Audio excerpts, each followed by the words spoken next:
Es la verdad que acepto creer, es la enseñanza que me comprometo a seguir y es la esperanza que me atrevo a confesar.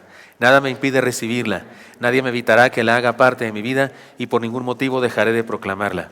Estoy aquí para leerla, oírla y vivirla diariamente. Amén. Señor Santo, háblanos, por favor, bendícenos según estamos hoy, Señor. Te lo suplicamos, háblanos en Cristo Jesús. Amén. Hermanos, si se pudiera subirle el volumen a mi monitor estaría bien. Gracias. Gracias, ahí fue, exactamente, gracias. Juan, primera carta de Juan, capítulo 2, versículos 1 al 6. Primera de Juan, capítulo 2, versículos 1 al 6. Salvados para amar, se llama el sermón de hoy. Salvados para amar. Leamos primera de Juan 2, 1 al 6. ¿Lo tienen ya? En la pantalla o en su Biblia dice así: Hijitos míos, estas cosas os escribo para que no pequéis. Y si alguno hubiere pecado, abogado tenemos para con el Padre, a Jesucristo el justo. Y Él es la propiciación por nuestros pecados, y no solamente por los nuestros, sino también por los de todo el mundo. Y en esto sabemos que nosotros le conocemos, si guardamos sus mandamientos. El que dice, yo le conozco, y no guarda sus mandamientos, el tal es mentiroso, y la verdad no está en él. Pero el que guarda su palabra, en este verdaderamente el amor de Dios se ha perfeccionado. Por esto sabemos que estamos en él. El que dice que permanece en él, debe andar como él anduvo. Amén, Señor. Bendícenos, por favor, por esta palabra. Háblanos, te lo pedimos en Jesús. Tiene un inicio muy lindo. Es evidente que se trata de un pastor hablando con sus hijos espirituales. Hijitos míos, les dice. No son sus hijos físicamente hablando, por supuesto, pero son sus hijos espirituales. Así que denota un gran amor paternal, seguramente de pastor. Su preocupación es clara. Les ha hablado del perdón de Dios. ¿Se acuerdan el capítulo anterior? Versículo 9 de primera de Juan 1, ¿recuerdan cómo dice? Si confesamos nuestros pecados, Él es fiel y justo para perdonar nuestros pecados y limpiarnos de toda maldad. Es que les ha hablado del perdón de Dios, pero no quiere que esa gracia divina sirva a sus hijos para vivir en libertinaje. Por eso comienza diciendo, hijitos míos, estas cosas os escribo para que no pequéis. Sin embargo, tampoco quiere que vivan por siempre en una experiencia de culpa. Que hay personas que viven así, ¿verdad? Siempre culpándose de todo y de cosas razonablemente culpables, pero tal vez incluso de cosas que no son razonablemente culpables. Es que Juan no quiere que vivan en ninguno de esos dos extremos, ni en pecado, como pecadores empedernidos, pero tampoco quiere que vivan cuando han pecado, derrotados y en el suelo, sino que quiere que se levanten por el perdón de Dios y tengan una vida en Cristo Jesús, experimentando su perdón. Ahora bien, es interesante que es un pasaje breve, 6 versículos. Segunda de Juan, capítulo 2, versículos 1 al 6, 6 versículos. Pero en estos 6 versículos se desarrolla toda la teología, toda la doctrina de la salvación. Ustedes y yo estudiamos el año pasado en el libro Misión Jesucristo, ¿recuerdan? Estudiamos la semana 5, un acróstico que hicimos con la palabra pescado. Y en esas 7 letras de la palabra pescado, ustedes y yo desarrollamos todo lo que dice la Biblia de Génesis a Apocalipsis, con respecto a la doctrina de la salvación. Resumimos toda la doctrina de la salvación en 7 verdades. Bueno, la Biblia hace eso. Ustedes y yo encontramos eso solamente. Pero lo organizamos con la palabra pescado. ¿Qué creen? Toda esa doctrina, todo este concepto teológico tan grandioso que es la salvación de los seres humanos, se encuentra en Juan capítulo 2, versículos 1 al 6. Lo encontraremos. Vamos a hacerlo. Vamos a hacer el acróstico para recordarlo ustedes y yo. Y de esa manera aprendemos lo que dice Juan aquí, que quiere que sepan sus discípulos para que no vivan en pecado, pero tampoco que vivan en derrota sintiéndose siempre culpables, sino que reconozcan su pecado, pero experimenten el perdón de Dios. Analicemos entonces el pasaje a la luz de este bosquejo que quiero que hagamos con la palabra pescado. ¿De acuerdo? Primera letra es la letra P, perdición integral. Perdición integral, el hombre está perdido y no está perdido un cachito, no está perdido solo del cuerpo, no está perdido solamente, está perdido integralmente. Es más, ustedes y yo no somos pecadores porque pequemos, no, pecamos porque somos pecadores. ¿Se entiende eso que parece trabalenguas? Usted y yo no es que somos pecadores porque pecamos, no, pecamos porque somos pecadores. Ya éramos pecadores aún antes de pecar por primera vez. Cuando un niño nace es un pecador. Tal vez no ha pecado todavía, pero es un pecador. En esencia es un pecador. Se le puede decir a la mamá recién alumbrada, ¿cómo está su pecadorcito o su pecadorcita? No es lindo, pero es teológicamente correcto. Insisto, no es lindo, no le diga así mejor, pero sí es teológicamente correcto. Porque por eso pecamos, porque somos pecadores. Un perro no es perro porque ladra, no, ladra porque es perro. Aún antes de ladrar ya lo es. La Biblia dice, no hay justo ni aun uno, no hay quien entienda, no hay quien busque a Dios. Todos se apartaron a una, se hicieron necios. Eso dice la Biblia, que todos somos pecadores. El problema es que mucha gente no entiende eso. La filosofía mundana del momento nos hace creer que no es así. Pero si no entendemos esto, estamos perdidos. Ya estábamos, pero estamos más perdidos ahora porque ahora incluso inconscientes de eso. El texto dice, si alguno hubiere pecado. Ahora no se trata de solo una posibilidad lejana, sino de un hecho real. Juan está hablando de algo que es obvio. Cuando peques, ¿se acuerdan en el avión que nos decían, antes ya no dicen así, antes decían, en el remoto caso de un cambio de presión, caerán unas, ¿se acuerdan de eso? Ya no dicen en el remoto caso. A lo mejor ya no es remoto.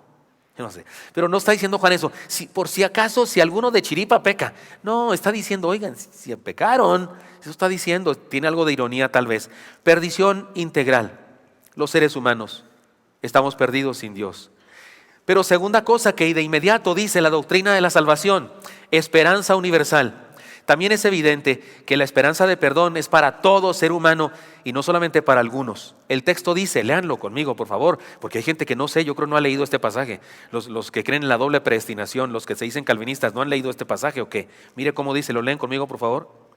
Y Él es la propiciación por nuestros pecados, y no solamente por los nuestros, sino también por los de todo el mundo. La doctrina calvinista dice que el Señor Jesucristo no murió por todos, que solo murió por unos.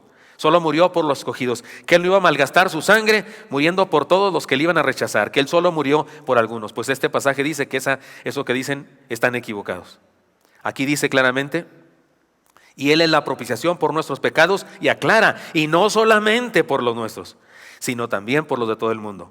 No existe en este pasaje confusión alguna respecto al llamado del Señor por medio de su amor para todo ser humano. Entonces la perdición no depende de la decisión divina, depende de un rechazo humano. El Señor ofrece a todos la salvación. ¿Alguien rechaza eso? Está perdido. Dos enseñanzas hasta ahorita, perdición integral, esperanza universal. ¿Qué letra sigue? S de sustitución real. Sustitución real. El punto medular es este. El punto medular de la doctrina de la salvación es este. Tiene que ver con la entrega del Señor en nuestro lugar. El texto dice, léanlo conmigo, ya leímos una parte, pero ya leímos ese texto en otro contexto, pero ahora leámoslo una vez más. Y Él es la propiciación por nuestros pecados. Propiciación es un concepto religioso, no solo del cristianismo, sino de las religiones antiguas, y se consideraba una especie de sacrificio o un ritual que se hacía para aplacar la ira de los dioses. Algo así como que tranquilizarlos. Y se mataban animales y esto, y se derramaba sangre para aplacar la ira de los dioses o del Dios en quien creía la gente. Pero en toda la teología del Nuevo Testamento se nos enseña que la propiciación que Cristo trajo a nuestra vida no influye a Dios, no cambia el ánimo de Dios, no. Cambia la condición humana, cambia nuestro estado de condenados a perdonados. Les pongo un ejemplo muy famoso, digo famoso porque en la campaña Misión Jesucristo, usted y yo lo leímos en los métodos de evangelización que utilizamos. ¿Se acuerdan? 6 métodos de evangelización, me parece que fue el primero. Yo puse esta historia que es famosa, déjeme contarla una vez más. Un rey muy justo y muy bueno dio una orden en su reino: si alguien roba, para pagar su pecado de robo necesitamos un ojo. Al rato en el reino no había rateros, pero había 2 o 3 personas con un solo ojo. Un día vino el primer ministro al rey y le dijo: ¿tú eres un rey justo y bueno? Sí, soy rey justo y bueno. ¿Cumples tu palabra? Sí, cumplo mi palabra. ¿Tú diste tu palabra de que si alguien roba, para pagar su robo necesita un ojo? Sí, yo dije eso. Le dijeron: pues tu único hijo que tienes lo encontramos robando.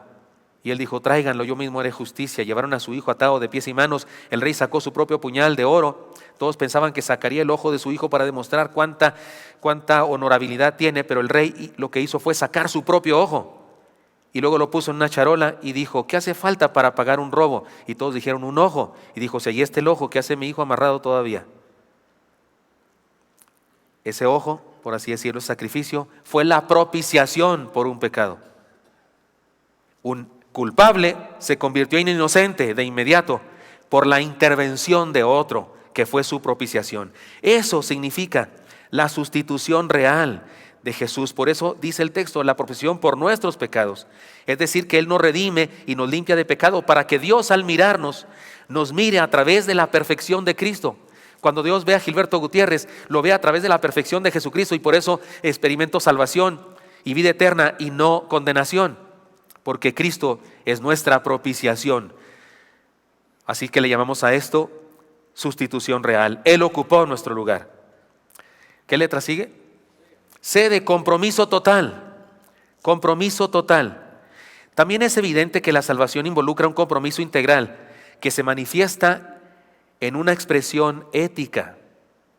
El texto dice, léanlo para que vean que sí lo encontramos en este breve pasaje, y se encuentra toda la doctrina de la salvación. Lean conmigo el pasaje. Y en esto sabemos que nosotros le conocemos, si guardamos sus mandamientos. El que dice, yo le conozco, y no guarda sus mandamientos, el tal es mentiroso, y la verdad no está en él. Y más adelantito también dice, por esto sabemos que estamos en él. Es decir, que la salvación, hermanos, involucra una entrega completa. Tiene que ver con lo que dijo el Señor Jesucristo en Lucas 7:23. Tiene que ver con negarnos a nosotros mismos, tomar nuestra cruz cada día y seguirle. No se trata solo de un ritual religioso o de una profesión pública de fe. Se trata de una entrega de espíritu, alma y cuerpo que se manifiesta en arrepentimiento, fe y obediencia. ¿Cuántos aquí somos casados? Levanten su mano todos los casados. Hay diferentes estilos de ceremonias religiosas, de que los sacerdotes o los pastores dicen a los que se casan.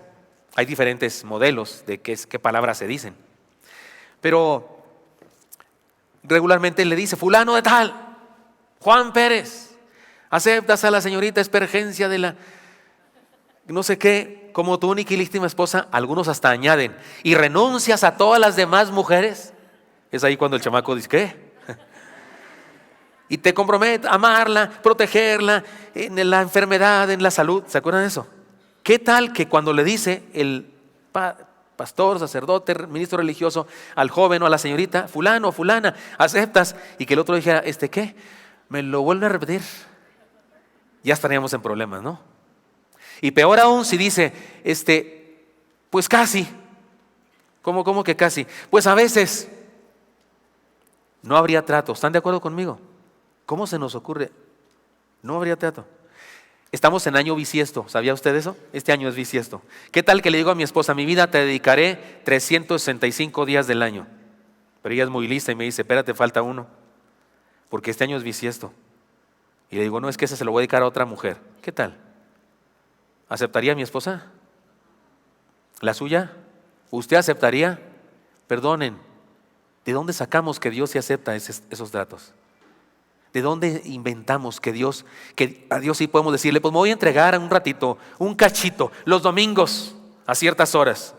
Voy a creer en ti así como cree todo mundo. Tampoco voy a ser muy exagerado de ser un cristiano. No, pues así voy a ser creyente. ¿De dónde sacamos que Dios sí acepta esos tratos? Si yo no acepto esos tratos de nadie en mi vida, ni usted acepta esos tratos de nadie en su vida. ¿Por qué creemos que Dios sí tiene que hacer eso? Ahora es Dios, imagínense. Si yo hago un trato así con otro semejante a mí, ¿qué vale? Lo mismo que yo, nada. Alguien me enseñó que agarre una olla de agua, meta la mano y luego la saque, y el agujero que quede, eso es más o menos lo que valemos en cuestión moral, espiritual ante Dios.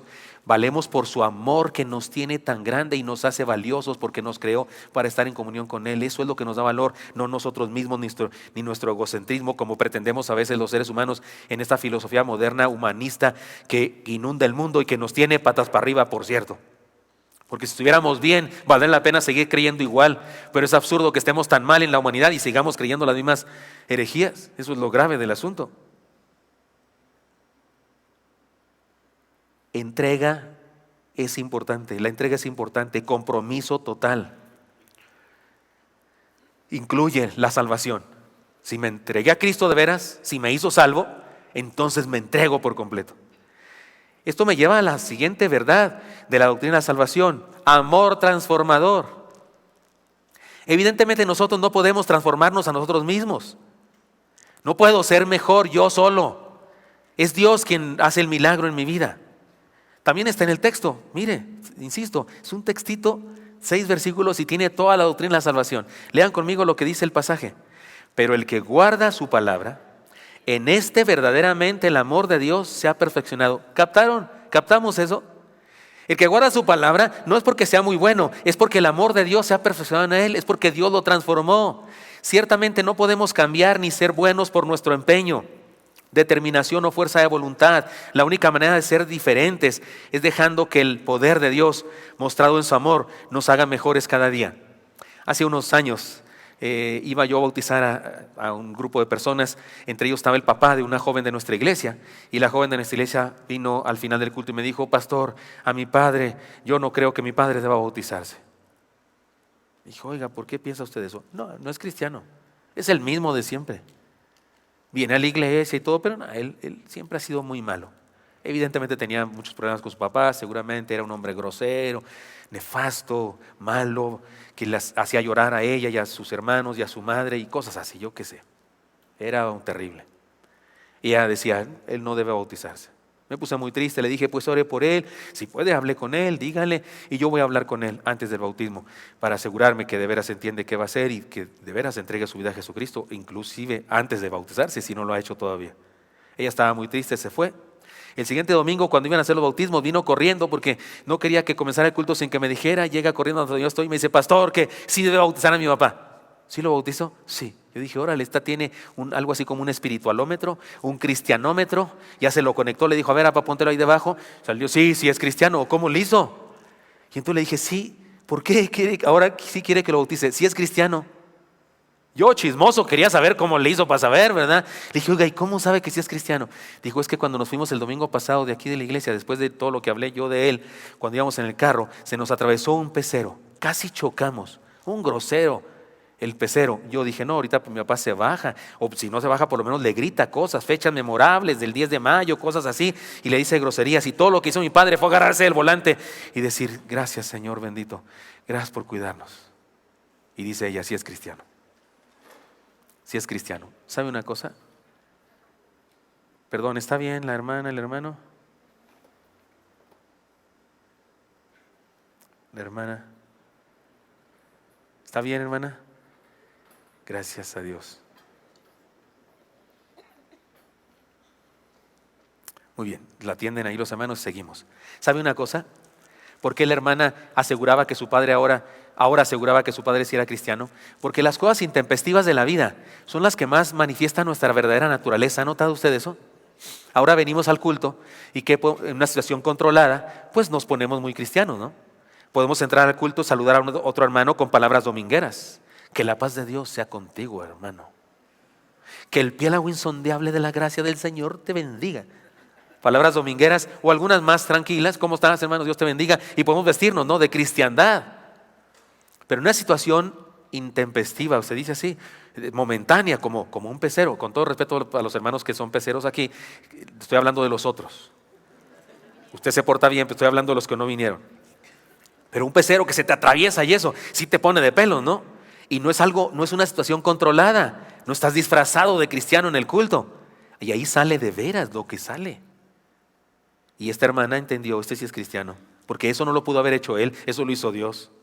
No fue su naturaleza humana, fue su naturaleza espiritual. Dios lo está transformando. De eso hablamos cuando hablamos de esta parte de la doctrina de la salvación que se llama el amor transformador. ¿Me siguen? Letra P, perdición integral. Letra E, esperanza universal. Letra S, sustitución real. Letra C, compromiso total. Letra A, amor transformador. ¿Qué letra sigue? La D de discipulado persistente. Discipulado persistente. La salvación es un proceso de crecimiento al que la Biblia llama santificación. Un proceso de santificación. Y cuyo desarrollo nosotros los cristianos por el Nuevo Testamento llamamos discipulado. El texto también habla de eso. Lean conmigo. El que dice que permanece en él debe andar como él anduvo. Él llamó a sus discípulos, a nosotros nos llamó, para estar con él, para andar con él. Este proceso al que nos sometemos como alumnos, y él lo tomamos como maestro, que se llama discipulado, Nos permite ser parte de su plan, nos permite conocerle personalmente y nos permite entender sus propósitos y sus intereses. Incluso nos permite comprender que la gran comisión que nos dejó es hacer discípulos. Soy discípulo para ser discípulos. ¿Y la última letra cuál es, hermanos? Perdón, antes de eso. Entonces la salvación incluye que soy su discípulo. Camino con Él, ando con Él. Él nos llamó no solo para ser salvos, nos llamó para ser discípulos. Por eso el sermón de hoy se llama Salvados para amar. Más adelante diré las otras cosas que quiero decir. Pero una letra final de la palabra pescado es la letra O. Organización de vida. ¿De qué estamos hablando? De la iglesia. Todo esto, la anunciación de este mensaje de la perdición integral, de la esperanza universal, de la sustitución real, del compromiso total, del amor transformador, del discipulado persistente, todo este anuncio de estas cosas lo hace la iglesia. Es la congregación fundada por nuestro Jesucristo quien hace esto. Algunas personas opinan pestes de las iglesias y de la iglesia. Es que en las iglesias puro tomar dinero y que los usureros pastores. Y sí hay de esos, también sí hay de eso. Pero la iglesia de Cristo es la iglesia de Cristo. Algunas cosas que algunas personas critican como iglesia de Cristo no es la iglesia de Cristo. Es una organización religiosa para juntar dinero. Pero la iglesia de Cristo verdadera es la iglesia de Cristo y es la esposa de Cristo, la esposa del Cordero, y debemos tener cuidado. Pero hay gente que se queja de las iglesias y dice, no, yo por eso no voy a ninguna iglesia. Yo me convertí yo solo leyendo la Biblia. Discúlpame, ¿sabes quién editó la Biblia? ¿Sabes quién hizo que la Biblia estuviera junta a todos los libros? ¿Sabes quién la tradujo al español? ¿Sabes quién hizo los libros que tienes en tu casa que son la Biblia? ¿Sabes quién lo hizo? La iglesia. ¿Saben todos, hermanos, que una Biblia, todas las Biblias del mundo, todas sin excepción, están subsidiadas? ¿Sabía usted eso? Si no me lo quiere creer, analice, tome su Biblia. Algunas Biblias como esta es fina, es muy, muy linda, de piel, mire, flexible y todo eso. La piel de adentro también, el papel de muchas de las Biblias es papel muy fino, no sé cómo se llama, pero es muy fuerte, pero a la vez muy, ¿cómo se dice eso? Muy flexible y esas cosas. Esta es incluso papel óptico, no refleja la luz y me permite leerlo y esas cosas. Si usted compra un libro de filosofía o de cualquier otra cosa de este grosor, con esta encuadernadura y con este papel, le vale más de 1,000 pesos, tal vez 2,000 pesos. Y una Biblia cuesta 500 o 350, hay Biblias de 100 pesos, hay Biblias de 50 pesos. ¿Sabe por qué son tan baratas? Porque las iglesias del mundo entero cooperamos para que las asociaciones de literatura, las editoriales, las casas bíblicas hagan esta literatura. Todas sin excepción reciben subsidios para poner, no son negocios, para poner la Biblia a bajo costo en las manos de la gente. Así es que si usted dice, yo no quiero nada con la iglesia, yo tengo mi Biblia y en la casa la leo. Sí, nomás que la Biblia te la dio la iglesia. La Biblia, su bajo costo por el que la conseguiste, te lo dio la iglesia. Yo no quiero ir a la iglesia, yo me convertí porque leí un folleto evangelístico. ¿Quién crees que hace los folletos evangelísticos? ¿Quién crees que los escribe y los imprime y los regala y los avienta en ocasiones hasta en aviones? Hay iglesias que avientan folletos en avión sobre una ciudad para que caigan sobre la gente y puedan leerlos. ¿Quién crees que hace eso? La iglesia de Cristo. El Señor Jesucristo, cuando nos enseñó la doctrina de la salvación, incluyó este mensaje, que seamos parte de una iglesia. En 1 Corintios 12:13 dice, porque por un solo Espíritu fuimos todos bautizados en un cuerpo. El Espíritu Santo nos tomó y nos bautizó en un cuerpo. No habla del bautismo en el Espíritu ni del bautismo en agua, habla del bautismo eclesiástico. Nos tomó del mundo y nos sumergió en un cuerpo, la iglesia. Entonces es parte de la salvación, el ser parte de una iglesia. ¿Me siguen? ¿Podemos decir todo el acróstico ahora? Perdición integral, esperanza universal, va a aparecer ahí, sustitución real, adelante, compromiso total, amor transformador, discipulado persistente y organización de vida. Esto es el mensaje de la salvación y todo está en la Biblia. Pero sí, por supuesto, me faltó un detalle. Usted dice, ¿y eso de la organización de vida dónde está en el pasaje, pastor? No encontré en ningún lado la palabra iglesia. A lo mejor ya se agarró usted a leer otra vez primera de Juan capítulo 2 versículos 1 al 6 y no encontró la palabra iglesia. Dice, pastor, todo lo demás sí lo encontré, pero el concepto de la iglesia no lo encontré. Yo sí lo encontré. Le digo dónde lo encontré, en el inicio del pasaje. ¿Cómo dice el inicio del pasaje? Hijitos míos, ¿eran sus hijos físicamente de Juan? ¿Eran sus hijos biológicos? Pues debió tener un montón de esposas porque habían de ser muchos hijos, porque era toda Asia Menor a donde escribe esta carta o este sermón. ¿Eran sus hijos físicamente? No. ¿Eran sus hijos en qué sentido? En el sentido de que la más Celes es más de muchas hermanas de la iglesia. A la hermana Celeste Bermúdez se le dice, pues su nombre ya, se le dice más Celes en Orea. ¿Por qué es más Celes? Porque es la mamá de muchas personas, espiritualmente hablando. Hay jovencitos aquí en nuestra iglesia y jovencitas que me dicen papá, papás, me dicen, papás, porque soy su papá espiritual. Hay hermanos adultos que me tratan como si fuera yo su hijo. Hay hermanos que me dan un beso a mí en la mejilla o en la frente. Lo digo ya habiendo superado este trauma en mi vida. Mi padre nunca me besó. Mi padre biológico nunca me besó. Físicamente nunca me besó. Pero hay hermanos de la iglesia que me besan. Eso es la iglesia. Ese hijitos míos es una alusión a esa idea de la salvación que significa organización de vida entonces. Ahora bien, el propósito de Juan es hacernos teólogos, es que sepamos todo sobre la doctrina de la salvación. No, de hecho no nos lo dice ordenadamente como lo hice yo aquí en el acróstico pescado. Yo lo organicé de esta manera para que fuera muy claro para nosotros y pudiéramos entender toda la doctrina de la salvación. Entonces Juan tiene una intención de que seamos muy buenos teólogos y que entendamos bien la doctrina. Más bien tiene la intención de que vivamos la salvación. Su propósito más que teológico y racional es ético-moral. Quiere que vivamos la salvación, que experimentemos, es propósito vivencial, que vivamos la salvación. Y me parece que al final de su discurso, de este pasaje breve, se encuentran las claves de lo que nos quiere decir. Lo leen conmigo, por favor, está en la pantalla esta porción del texto. Dice así: pero el que guarda su palabra, en este verdaderamente el amor de Dios se ha perfeccionado. Por esto sabemos que estamos en Él. El que dice que permanece en Él debe andar como Él anduvo. Me parece que habla de tres conceptos importantes para vivir la salvación. Por eso déjenme decirlos de la siguiente manera. Número 1, fuimos salvados para amarle guardando su palabra. Por eso el sermón de hoy se llama Salvados para amar o para el amor. Fuimos salvados para amarle guardando su palabra. El texto dice guarda su palabra. Se lo leo otra vez. Pero el que guarda su palabra, en este verdaderamente el amor de Dios se ha perfeccionado. Guarda su palabra. Esto tiene que ver con obediencia.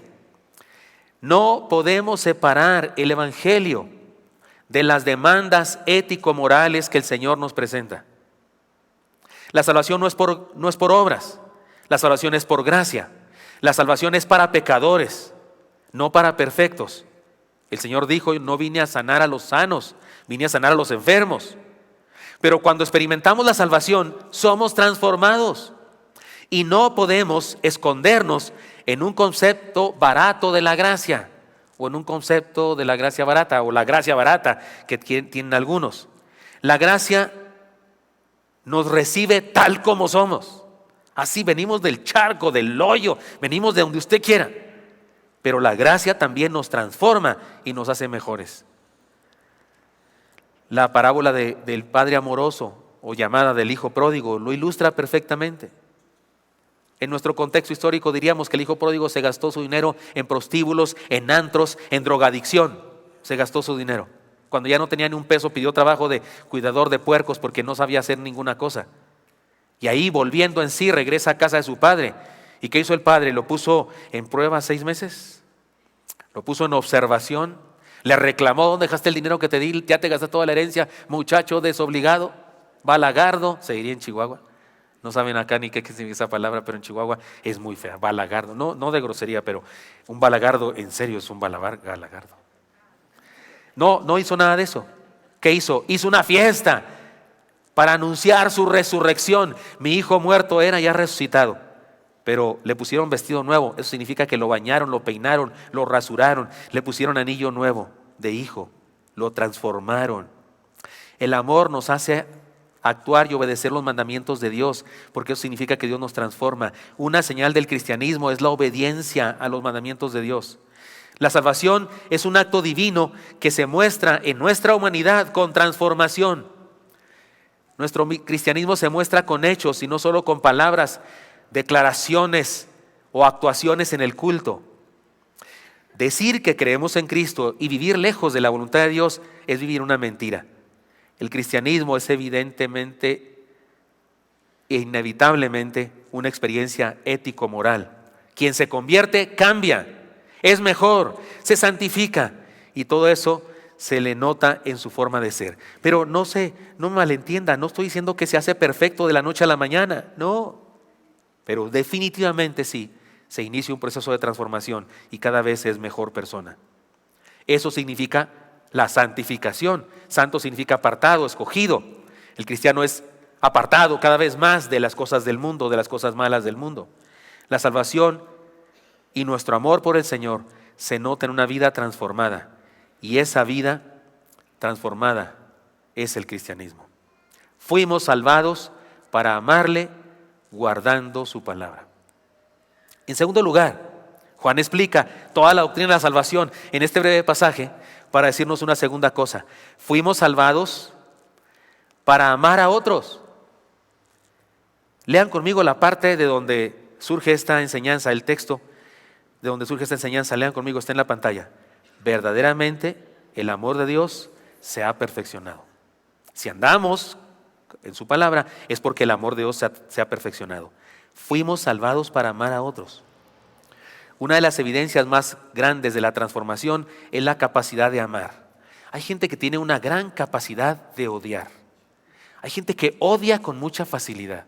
Y hasta presume, no, es que yo cuando odio, con odio jarocho, dicen.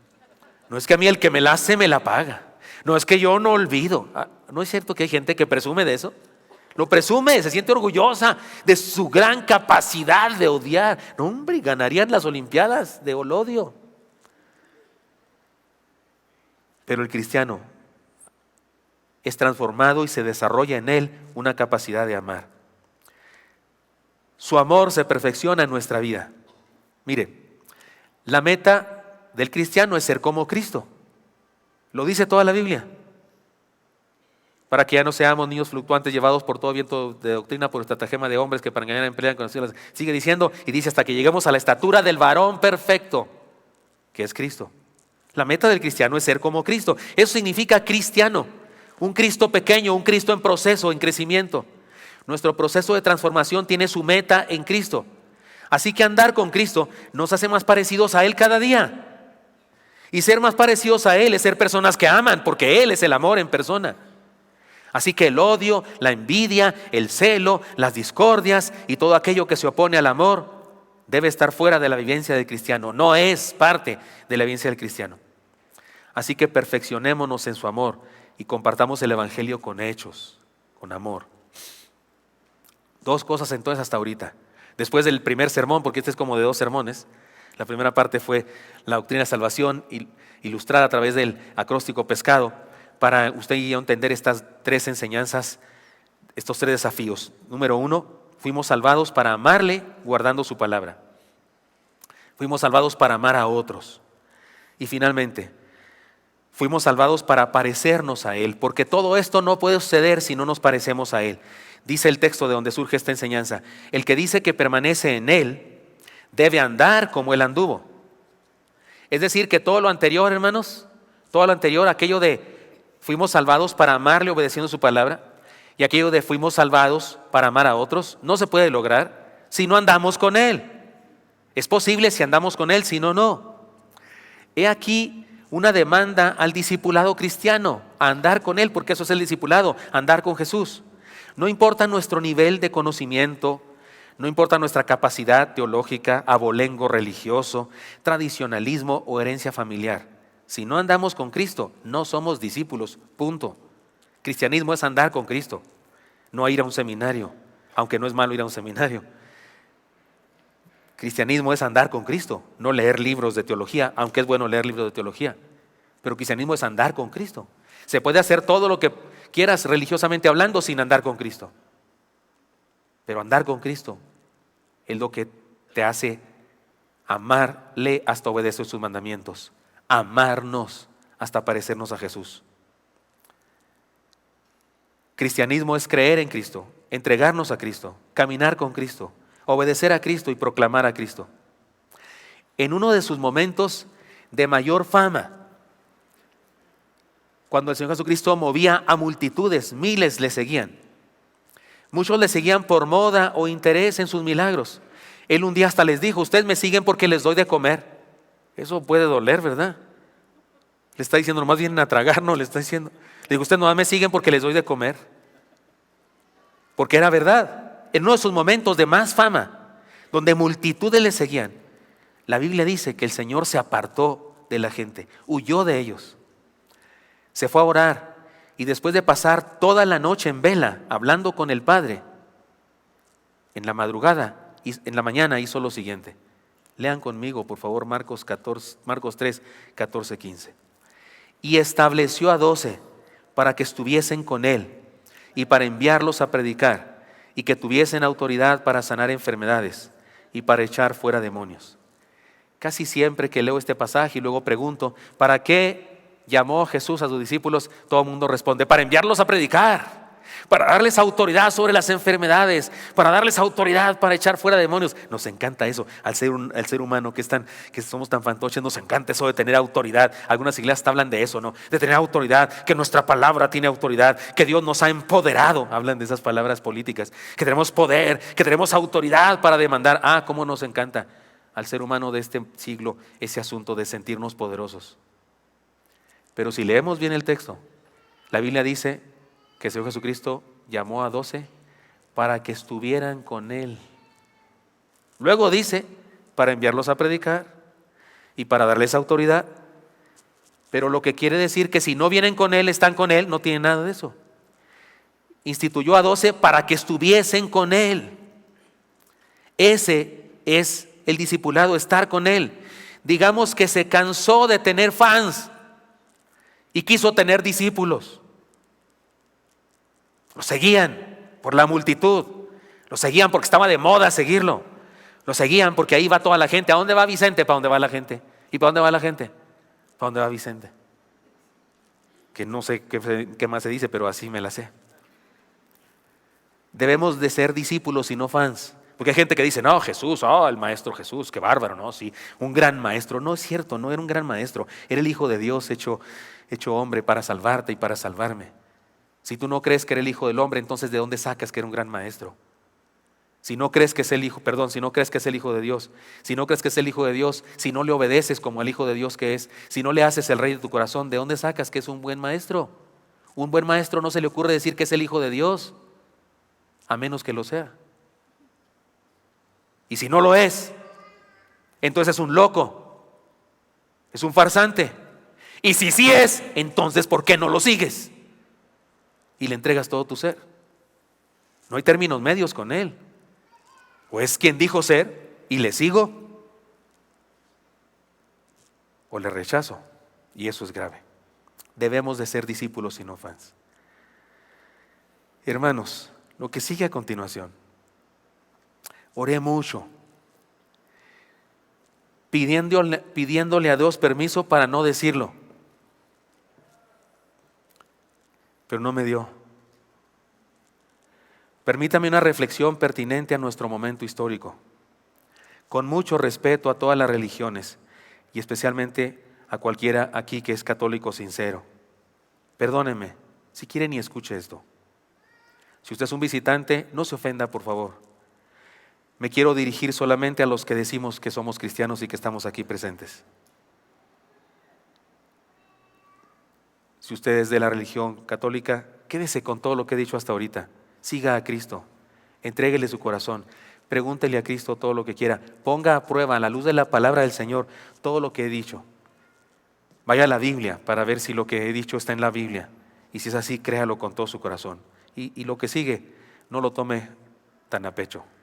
Pero usted, hermano en Cristo, le digo lo siguiente: no puedo entender que existan quienes conocen el Evangelio de Cristo, han leído la Biblia y no se den cuenta de lo terriblemente dañino que resulta que apoyen al líder de una religión que por siglos ha demostrado estar en contra de lo que dice la palabra de Dios.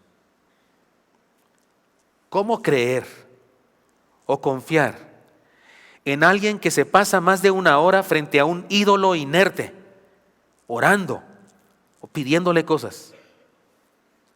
¿Acaso se nos olvida esta palabra, hermanos míos, Salmo 115, versículos 4 al 8, se los leo.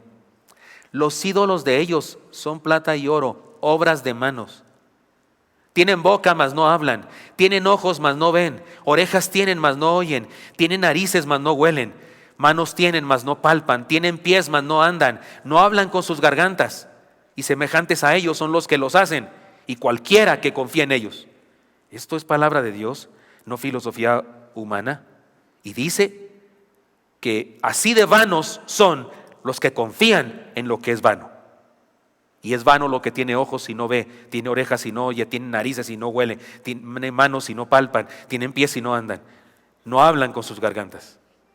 ¿Cómo creer que alguien que permite que se le idolatre, se le venere, se le declare lo que no es, que se le canten canciones en donde se habla de entregarnos a Él y de poner nuestra fe en Él? ¿Cómo creen que tiene algo bueno que decirnos?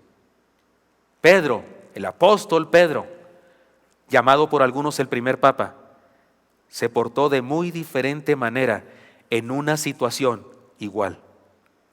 Se lo leo en la Escritura. Hechos 10, 25 al 26. Cuando Pedro entró, salió Cornelio a recibirle y postrándose a sus pies, adoró. Mas Pedro le levantó diciendo: levántate, pues yo mismo también soy hombre. No permitió que se le hicieran canciones, ni que se dijera creo en ti, Pedro, ni que se dijera me entrego a ti, Pedro. No lo permitió. Hubiera preferido morir antes que sucediera tal cosa. ¿Cómo apoyar sus discursos? Con todo respeto, sé que puede ser cuestión de gustos, pero a mí me parece que no son lindos ni atractivos, son aburridos, faltos de ilustraciones, de ideas y sobre todo de bases bíblicas, Cualquier predicador, el más novato y mediocre predicador de nuestra iglesia, predicaría mejor. Además, no dijo nada que no hayan dicho los políticos candidatos a algún puesto público. Seamos buenos, amémonos, trabajemos, que nos perdonen los pobres, que trabajemos más, etc. ¿Por qué a algunos les resulta tan diferente y desafiante y trascendente su mensaje? La respuesta es terrible, porque los religiosos de su grupo han sido por siglos en nuestro país, salvo muy pocas honrosas excepciones, unos inútiles y aprovechados que se hacen aliados de los poderosos y de los malos. Si no me lo quiere creer, analice la guerra de independencia de nuestro país y vea de qué lado estaban los religiosos de esa época. Analice la época de la revolución de nuestro país y analice de qué lado estaban los religiosos de esa época. Y se dice, oiga, pero el que tocó la campana, lo excomulgaron por haberlo hecho. Le arrancaron la piel desde las palmas de sus manos y lo excomulgaron de la religión. Es que tenemos que decir que murió como una persona hereje a esa religión. No deberían atribuirse el honor de ese personaje, porque ese personaje murió como un enemigo de esa religión. Lo excomulgaron. ¿Cómo tolerar que se diga que Él es nuestro Padre y que su ídolo más famoso es nuestra madre? ¿No es eso una blasfemia terrible contra nuestro único y verdadero Padre, que es Dios? Decir que el país está sumido en la desgracia porque el diablo está enojado porque México es guadalupano, en primera, le quita la responsabilidad a la ineptitud de los gobernantes, y en segundo, le otorga un poder y un crédito que no se merece el diablo. No dudo que México esté en problemas por sus creencias, por supuesto que sí, pero yo no creo que el diablo esté enojado por eso, más bien está feliz, porque en su ignorancia e idolatría, México se ha olvidado del verdadero Dios y del verdadero evangelio, que no está en ningún ídolo, que no está en ningún ser humano que vive ahora físicamente, está en el único que murió por nosotros, que es Jesús, y en el Dios verdadero. ¿Cómo ignorar que el único sumo pontífice es nuestro Señor Jesucristo y que pretender ostentar semejante honor es una blasfemia? ¿Cómo pasar por alto que a causa de este tiempo de efervescencia religiosa, por su presencia en México, tenemos noticias de persecución a nuestros hermanos evangélicos en varias ciudades del país? Tengo noticias de 12 lugares en donde iglesias bautistas fueron agredidas, templos quemados, hermanos encarcelados, golpeados, hombres, mujeres y niños, porque algunos se sintieron envalentonados y protegidos por las autoridades. Y se hizo persecución, que se hace todo el santo año, todo el año se hace, pero que en este tiempo se hizo más. Y estoy hablando de 12 lugares de los bautistas. Si preguntamos a todos los demás evangélicos, le aseguro que la lista crece escandalosamente.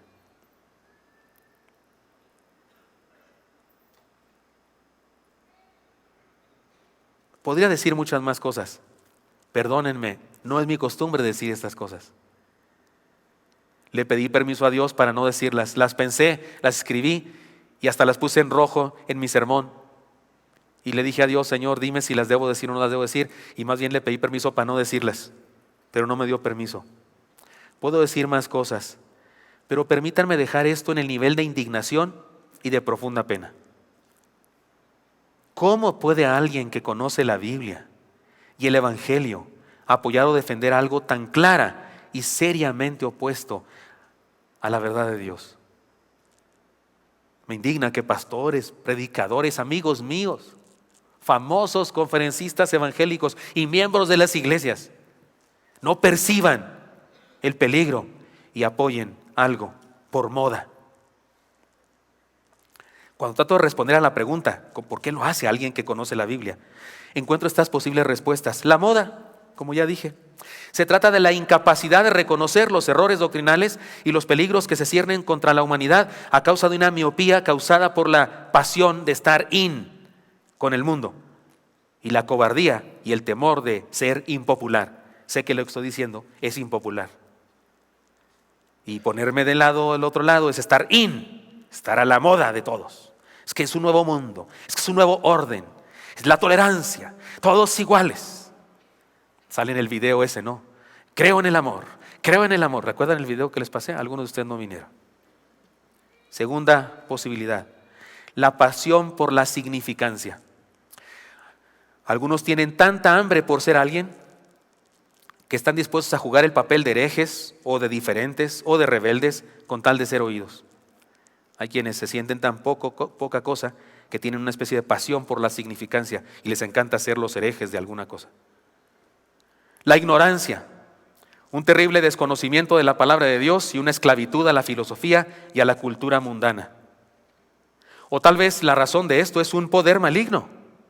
No cabe duda que sobre el mundo se cierne un poder diabólico. Esta es la razón por la que el Señor dijo estas palabras. Miren lo que dijo: porque se levantarán falsos cristos y falsos profetas, y harán grandes señales y prodigios, de tal manera que engañarán, si fuere posible, aún a los escogidos. Ahí dice, sí dice, aún a los escogidos engañarán. Así que tal vez algunos apoyan este movimiento porque hay una fuerza maligna sobre sus vidas. Eso es grave. Y la última razón, la última respuesta a esta pregunta: ¿por qué alguien que conoce la Biblia y el Evangelio podría apoyar eso? Me parece que esta es la más grave de todas, la ausencia de discipulado. Y esto es lo que tiene relación con lo que estoy diciendo en el mensaje. Porque este asunto, esta declaración de indignación no era nada más así por quejarme de algo y manifestar mis dolores. No, tiene relación con el sermón. ¿Por qué algunos harán eso? Por la ausencia de discipulado. Les explico. Si andamos con Cristo, adquirimos los valores de Cristo, sus ideas, sus puntos de vista. Amamos lo que Él ama, odiamos lo que Él odia, luchamos por lo que Él dio la vida y luchamos contra las cosas que Él combatió. Ese es discipulado. Me alineo con Él. Así que resulta muy triste darnos cuenta que entre las filas de la iglesia haya gente que se une a los valores del mundo, a las modas, a las posturas del mundo y solo por democracia, aunque estas cosas estén en contra de la verdad. Si aplicamos lo que dice la Biblia, por sus frutos se conoce el árbol, podemos decir que definitivamente no andan con Cristo. Andan con la filosofía, andan con la moda, andan con las masas, pero no con Jesús. Tenemos entonces dos caminos, hermanos: llenarnos de Jesús o llenarnos del mundo. El camino para llenarnos del mundo es muy amplio y multifacético. El Señor nos habló de una puerta ancha y de un camino espacioso. Y este camino al mundo nos lo presentan las noticias, los libros, la universidad, los políticos y algunos religiosos. El camino para llevarnos a Jesús es sencillo e identificable: su palabra y nuestra comunión con Él, es decir, discipulado. En resumen, discipulado, andar con Cristo. Si caminamos con Él, seremos perfeccionados en su amor. Y estoy seguro que muchos cristianos pensarían diferente, actuarían diferente y serían diferentes si se tomaran un tiempo para hablar con el Señor de todos los temas de la vida, de la ciencia, de la filosofía, de la política, del arte, y si se dispusieran a escuchar sus consejos. Queridos jóvenes, preciosos jóvenes, cuando lees un libro de filosofía o de teología, lo que sea, pregúntale a Dios primero. No te lo tragues completo. Solo la Biblia te la puedes tragar completa. Solo la Biblia es verdad absoluta. Cualquier otro libro, habla con Dios. Pregúntale a Dios. Pon a los pies de Dios cualquier conocimiento que recibas. No te creas que porque ese individuo tiene títulos nobiliarios, teológicos, doctorados en no sé qué universidad, no te creas que por eso dice todo lo que dice es verdad. Habla con Dios, anda con Cristo, para que a la luz de eso, de tu discipulado y de la palabra del Señor, analices cualquier cosa que leas, escuches en el periódico, donde quiera. Hermanos míos, dejemos que su amor nos perfeccione y proclamemos nuestra fe con un estilo de vida lleno de amor. 3 cosas nos ha dicho el Señor ahora. Fuimos salvados para amarle guardando su palabra. Fuimos salvados para amar a otros. Y fuimos salvados para parecernos a Él, para andar con Él.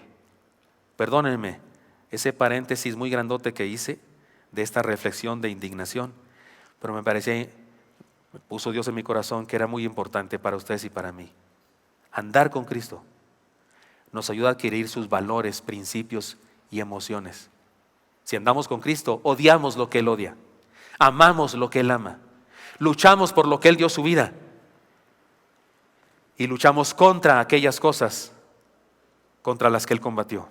No podemos olvidar que entró al templo de Jerusalén y que hizo un chicote con unos pedazos de pieles de camello y corrió a los mercaderes del templo. Eran saduceos, eran sacerdotes, levitas y gente de sus asociados, e hizo un desbarajuste en el templo.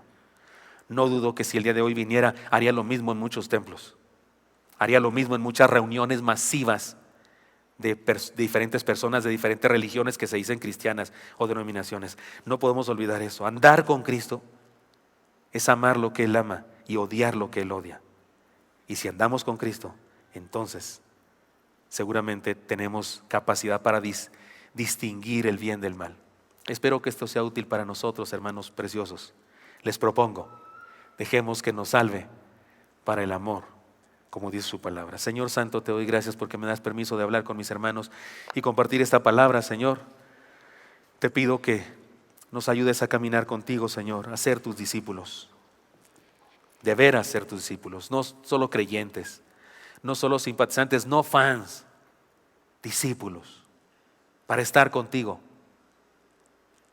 para amarte hasta obedecer tus mandamientos, Dios, y para amar al prójimo, como es tu orden. Sigan orando, mis hermanos, y les pregunto, ¿cuántos de los aquí presentes le queremos decir al Señor, Señor, cuenta conmigo, quiero ser tu discípulo? No solo creyente, no solo simpatizante, no fans, quiero ser tu discípulo. Si así es tu decisión, hermano, levanta tu mano y vamos a orar al Señor juntos. Dios te bendiga, Dios te bendiga, Dios les bendiga, Dios les bendiga. Oremos. Padre Santo, pongo en tus manos a mis hermanos y hermanas y te pido, Dios, bendícenos.